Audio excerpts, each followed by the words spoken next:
Amigos de La Voz de la Ribera, me encuentro aquí en esta hermosa sombra de árboles endémicos de nuestro lago de Chapala, en un gran sauce. Esto es San Antonio Tlayacapan. En los últimos días se han visto más de una docena de esas culebras que están amenazantes aquí en nuestro lago de Chapala. Y a los ribereños pues, nos preocupa dónde va a picar, dónde va a haber algún desastre. ¿Por qué vengo aquí? Porque San Antonio es un lugar de costumbres, de tradiciones, de leyendas. Y vengo a que me platique un personaje de este lugar, cómo lo veían nuestros antepasados, qué señales nos daba la naturaleza para saber si iba a haber buen o mal temporal, y hasta cómo acabar con una de esas culebras. Por cierto, una de esas culebras en 2 ocasiones bañó de peces el pueblo de Ajijic. Eso nos dicen las crónicas franciscanas. Acompáñenos a platicar con Victoria Corona.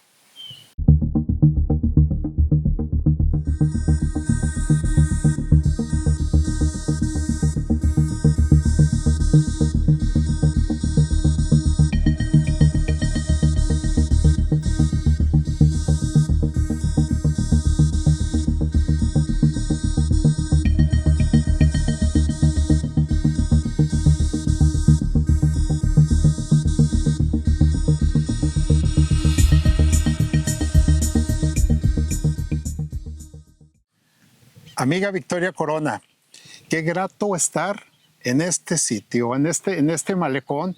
¿Sabes qué? Se siente paz, hay una armonía muy buena. ¿Será que aquí no vienen tantos turistas, verdad? Así es, ciertamente es mucha la tranquilidad, caminar, estar aquí frente al lago, es muy tranquilizante, muy bonito. Así es San Antonio, como su gente, tranquila.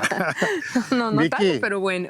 Vicky, ¿qué decían nuestros ancestros de todos esos fenómenos naturales? Platícame, por ejemplo, para las famosas víboras, esas culebras amenazantes. Bueno, yo creo que esto viene desde nuestra cosmovisión, que como cocas admiraban mucho las serpientes y en muchas de las piezas que hay por allí en el museo encontramos ciertamente serpientes dibujadas tanto en cascabeles que usaban los danzantes, que exclusivamente lo hacían para eso, porque les gustaba danzar para las culebras, y en especial en esta temporada de lluvia. Entonces, hay diferentes muestras de que nos dan a conocer la cosmovisión de cómo admiraban también y les tenían respeto, pero también se protegían de lo que son las culebras. En las temporadas de lluvia, siempre que había varias culebras que se comenzaban a formar cuando el temporal era muy abundante, sí, a nosotros, en lo personal, yo me tocó estar todavía niña, y uno de mis hermanos, pues, ese sí, era el más chiquito, él tenía como 4 años. Cuando una tía abuela fue corriendo a la casa a decirle a mi mamá que si le prestaba al niño. Dice, porque ocupo un tal coyote. ¿Tal coyote? Sí, tal coyote, no sé por qué. Así se les nombraba. Así se les nombraba a los niños menores de 5 años, pero que en dado momento los ocupaban para ese ritual. Entonces, y ya dijo mi mamá, sí, a ver, ¿dónde está Beto? Ahora mi hermano, el más pequeño. Y ya nosotros salimos corriendo al patio a buscarlo, para que mi tía decía, no, es que ya está formándose la culebra y está, pero bien cargada, y la verdad tenemos que detenerla. Entonces, pues ya se fueron Tenían corriendo. temor de que esa culebra picara en el pueblo. Pudiera picar aquí mismo en el pueblo. Entonces se fueron, ya salió mi hermano y ya mi tía nos pidió que lo acompañáramos en el rezo, mi mamá también, todas las que estábamos los vecinos salimos corriendo, y mi tía fue la que comenzó a dirigir. Agarró un cuchillo, lo pasó por una vela, por el fuego de la vela, para purificarlo, y ya sacaron a mi hermanito y todos, dice, vénganse a rezar. Y ya nos puso de rodillas, y sí veíamos la culebra que ya estaba formada. Entonces, ya mi tía, en ese tiempo, pues no había tantas casas, y desde la calle nosotros podíamos ver todo el horizonte de la laguna. Y ya fue que Mi tía ya comenzó a rezar, se persinó, nos pidió que nos pusiéramos de rodillas y también la fuéramos siguiendo en el rezo. Y pues ya comenzó tomó a mi hermanito, lo puso delante de ella, le puso el cuchillo sobre sus manitas y comenzó ella a rezar y a rezar, y a nosotros nos decía, recen el credo, y nosotros pues rezando, y ella también sus propias oraciones, y nosotros veíamos, pues sí, en el horizonte de la laguna veíamos a la culebra cómo se estaba moviendo y cómo seguía absorbiendo el chorro de agua. Y dijimos, ay, pues sí, asustadas, porque pues sí teníamos, nosotros ya sabíamos que las culebras podían picar en cualquier lado y provocar muchos desastres.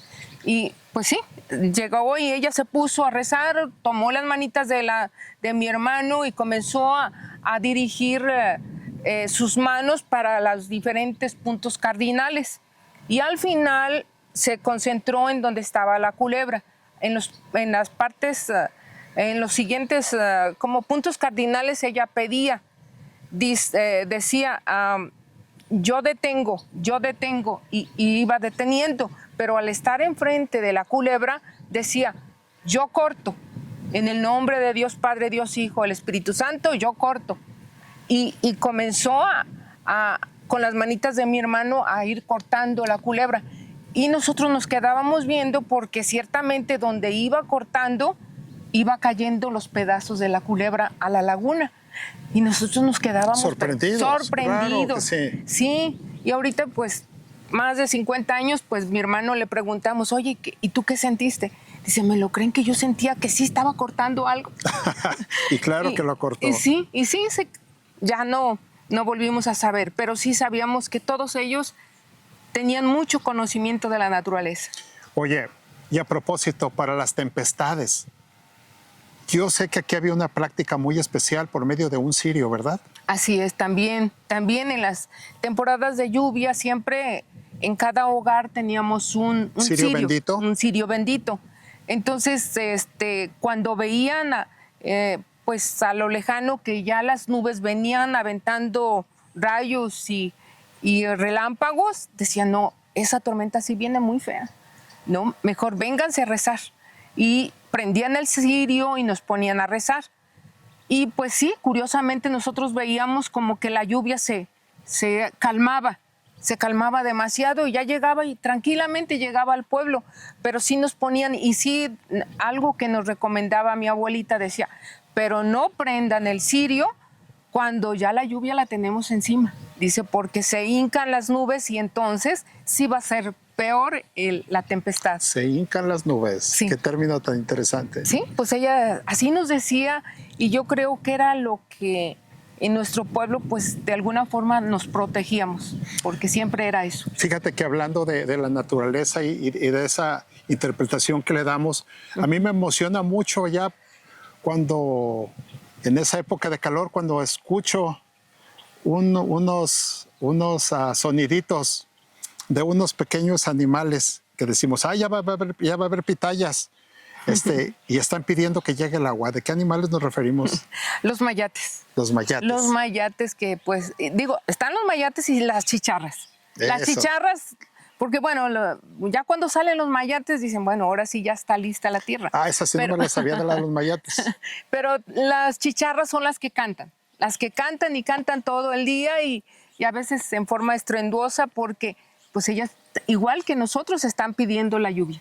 Entonces yo creo que dicen, bueno, pobrecitos, están pidiendo también igual que nosotros. Oye, ¿y qué me cuentas de las hormigas? Bueno, de las hormigas, pues también siempre mis abuelos eran muy observadores y siempre estaban viendo a ver qué señales daban las hormigas en esos tiempos, la chancharra en especial, si dejaba parte de su comida el jueves de la Asunción, que era el día que se ponían a observarla, dicen, ay carambas, este temporal va a venir.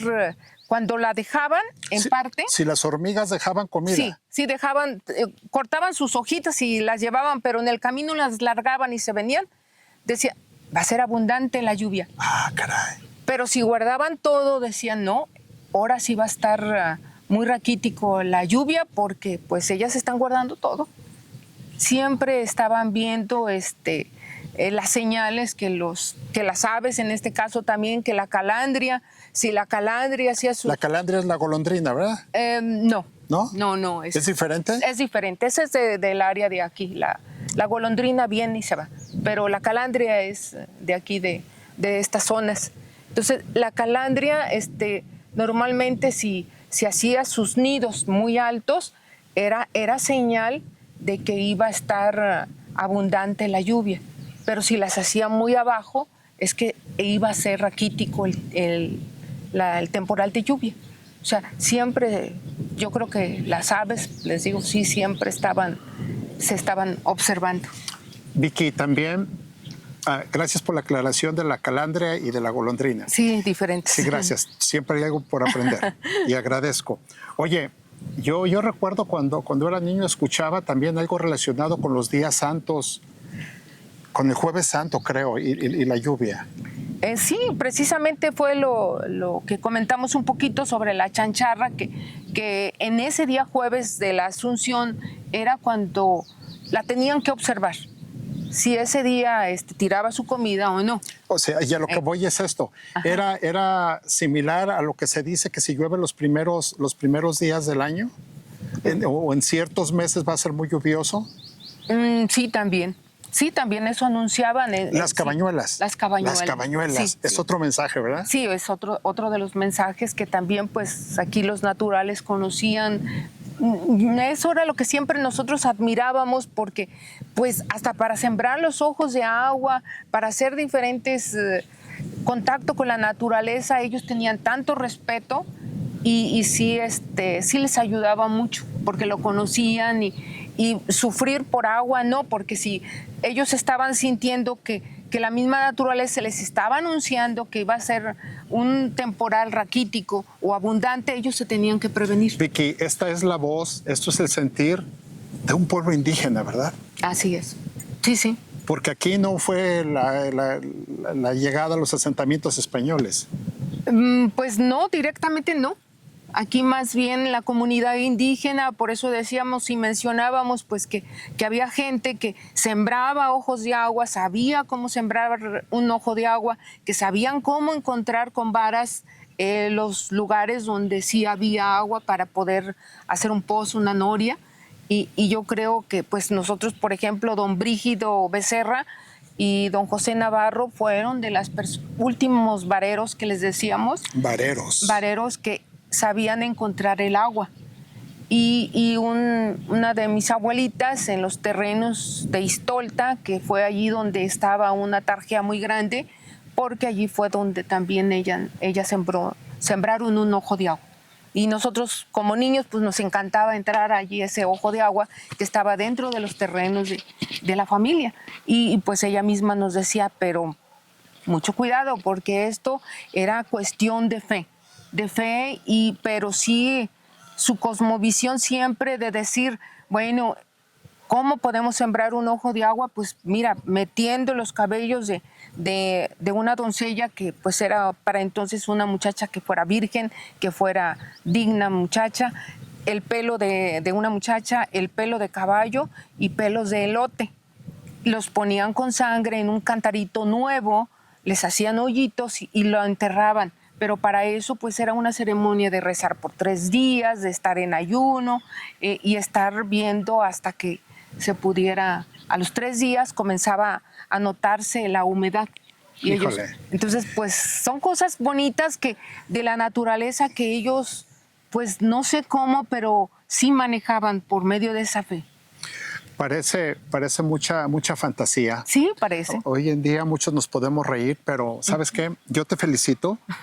Yo te felicito por formar parte de esta sociedad de Tlayacapan, donde hay mucho que contar. Claro. Hay mucho que decir y que tú sigas siendo una vocera. Tú, tu familia y gran parte de tus amigos no dejen morir nuestras costumbres, nuestras tradiciones. Y a propósito, los invito a que vengan a conocer este malecón. Y es muy buena oportunidad porque a nuestras espaldas, por allá al fondo, es oportunidad para disfrutar de esa águila, ¿verdad? Qué Sí, bonita, y aquí se ve, el águila del Cerro Colorado. del Cerro Colorado. Ajijic.